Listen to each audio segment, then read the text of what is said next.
Rich Winter here from the Instigator Nation and the Dakota Sports Blast blog. And I got a video interview this morning with Darin Hunter, the athletic director for Miller. Darin, good morning. Good morning. So I wanted to visit with you a little bit about Miller Rustler Athletics and the weather in South Dakota, of course. Do you think we're ever going to get a track meet in? Yeah,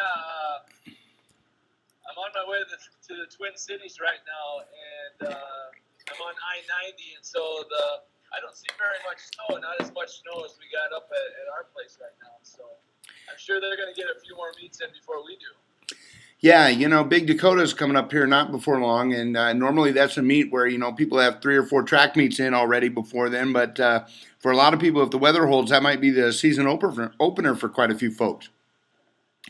It very possibly could.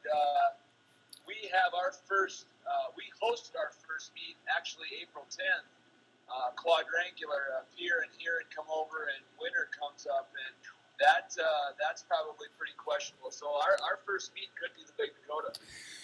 I wanted to visit with you, Darin, just a little bit about Miller Rustler Athletics up there, and it was a pretty dang good fall for people up there. Volleyball team, Coach Linda DeBoer took the volleyball team to state, and of course the Miller Highmore Herald football team kind of went into uncharted territory there, getting to the 9AA quarterfinals or semifinals, excuse me. Yeah, I've always it is uncharted water for us. It's the first time we've ever been to the semifinals. And for people that seem to get there quite often, I'm sure they understand the journey. But for us that have never been to the Dome or are trying to get there, it's a long haul to get any spot in the playoffs. And so we're real happy with that, and hopefully we can build on that next year. Sure. And, Coach Linda DeBoer, she and I became Facebook friends earlier this year, and I had written a preview article about Miller, and I referred to her son as a fire hydrant with eyebrows. And of course, Caleb DeBoer, a pretty thick guy up there, but had a great football and basketball season for you guys. Yeah, he was, we had a good group of seniors this year for our basketball team and our football team, and he obviously was an integral part of that. And it's kind of funny that some of the nicknames that kids get tapped with, a lot of people don't look at that as, I guess if you're in the by somebody that they actually get noticed for their wares rather than being made fun of. But he's a really good kid. He worked really hard as a football player, and obviously all that hard work paid off in the basketball court too. How was the town of Miller the other day when Mr. Paterka from Northern State was playing on national TV? That had to be kind of a cool experience. Yeah, and especially it hasn't really been the easiest road for him since he got to college. He's had a few injuries, and he even had an injury this past year. He broke his non-shooting hand, and then to be able to come back and get all the way to the championship game and then have a chance to win that, it was pretty cool. Yeah, it's just one of those where it's good. I mean, the whole state of South Dakota with Northern's men, State's men and women getting into the national tournament, and DW's women and DW's men. It was a good winter for the state of South Dakota. Let's talk a little bit about the Miller girls up there because, man, I love watching Fernholtz do just about anything up there. I can't spell her name, but she ended up with a first-team All-Stater in volleyball, was a second-team All-Stater in basketball, and, some good things coming from a young crew up there in Miller. Yeah, we still tab them as being young, and yet as sophomores, they're almost pretty veteran, as much time as they've gotten on the floor. But I'll tell you what, that's not only are they very talented, and sometimes God-given talent is ain't nothing you're going to turn back. But Linda's done a great job in giving those girls an opportunity to grow in her program. And I think this year things came together, and for the next couple of years, they might be somebody to be reckoned with. Coach, just briefly, let's touch on basketball here because, the Rustler boys and girls both got to the round of 16, which is got to be deemed as successful, that new format trying to get all the best teams into the state tournament. And Miller was right there on both the boys and girls side this year.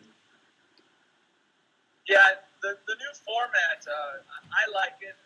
Obviously, the reason it was put in was to get the best teams in the state there, which that's never ever a guarantee. That State Loyola, for instance, not that they weren't deserving of being in the Final Four, but you don't really pick an 11 seed to get that far. But so there's going to be upsets along the way. And if you remember a couple years ago, I think there was a region down there with Madison and Sioux Falls Christian and Del Rapids. Even the Sweet 16 format wouldn't have got those three, who in my mind were probably three of the top Sure. five teams in the state. So you're not going to get the top eight in. But I think this year in volleyball in Class A, the top 8 PowerPoint getters, so we could argue that they were the top 8 seeds, they were the top 8 teams, they all got in. And so that was the reason it was put in. But, I think to get to that round of 16, I think is I think that's kind of a benchmark. Obviously, everybody wants to get to the state tournament, but I think now in this format, if you can get to that round of 16, I think that says a lot about your program and about the kids that you have. So I keep waiting to see some track results, so I can start talking about kids and see who's doing what. But one of the guys I'm really looking forward to seeing this year is Jarrett Kindle. Young man jumped over 22 feet in the long jump. I believe he's a sub 11 100-meter guy. He should be poised for a pretty terrific year up there. Yeah, and what a lot of people don't know is that about the third or fourth football game, he tore his patellar tendon and missed the last part of our football season. And obviously, he would have helped us down the stretch, but he made a recovery. I wouldn't say it's a full recovery, but we went to an indoor meeting just the other day on Tuesday, actually, in Northern, and I think he went over 20 feet. So coming off that first meet, not really getting a chance to even get into the pit because it's full of snow right now. Yeah. I think that's a lot about how talented he is. And so, yeah, I think he's looking for a big track season. Tell me about some of the girls on the team. Actually, I wanted to visit with you about some of the girls on your track team. I know Fernholz runs, I believe, some hurdles and stuff, but who are some of the girls we're looking for to do pretty well from Miller? A couple sophomores, Vonnegail Schlechter is very talented. Abby Kettlehut is very talented. Annie Keeter was a senior on our volleyball team and our basketball team. She's just really solid and one of those girls that just does about whatever you ask her to do. We need you to do this today, and she's kind of that girl. And so we don't really have a lot of numbers, but it seems like the ones that we got, we think we can score points on. So, Coach, this is going to be a little bit of a long-winded question, so bear with me. But so the other day, I'm cruising around the state track meet results last year for Class A, and I can't see you on the screen anymore, Coach. Okay. Here I am. All right, so I'm going through the state high jump results for Class A last year, and I see a young man by the name of Darin Hunter who jumped 5 feet 7 at the state track meet. But I wanted to touch on him a little bit because as I go through some of your Facebook stuff, I'm seeing a lot of recruiting visits to some pretty good colleges and such. And one of the things I wanted to ask you to tell me about your son is how hard is he working for this? We see pictures and we see stats and this, that, and the other thing, but how hard and how much work does your son put into honing his craft? I think he puts in a lot more work than people probably realize. And that's one of the things as a longtime coach.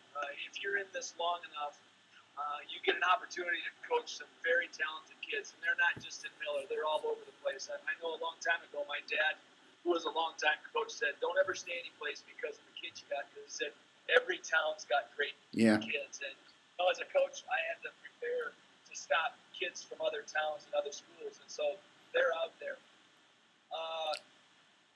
This is something that I think as he's grown up and watched me coach and had the opportunity to watch older sisters play, and one of them play at the collegiate level.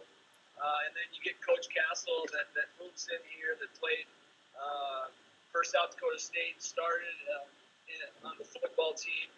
I think he's had the opportunity to be surrounded by some people that are very supportive and have been very upfront and honest with him about what his talents are.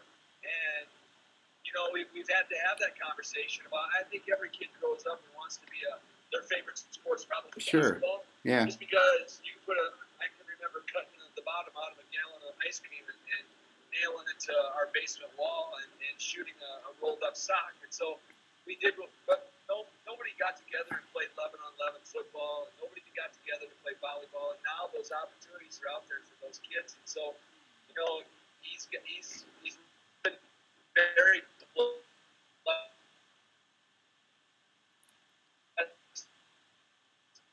with a talent about, you know, you got to do, you know, everybody has a love and do what you're very talented to do, and football seems to be the route that he wants to take, and you know,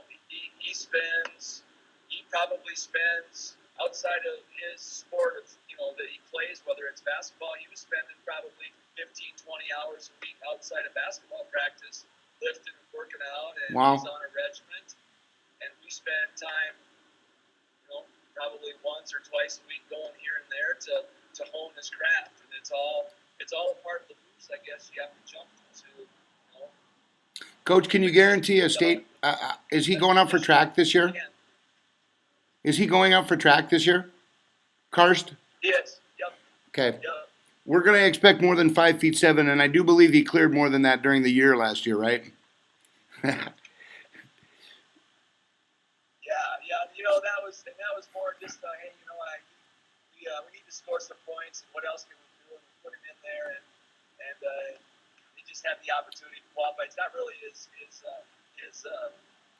event of choice, but Sure. it worked out that year. So we'll see what happens. All right, well, Darin Hunter, I'm going to let you go. Enjoy the rest of your Easter traveling on to Minnesota with your family. Drive safely, and let's catch up again sometime, maybe around Big Dakota track meet time.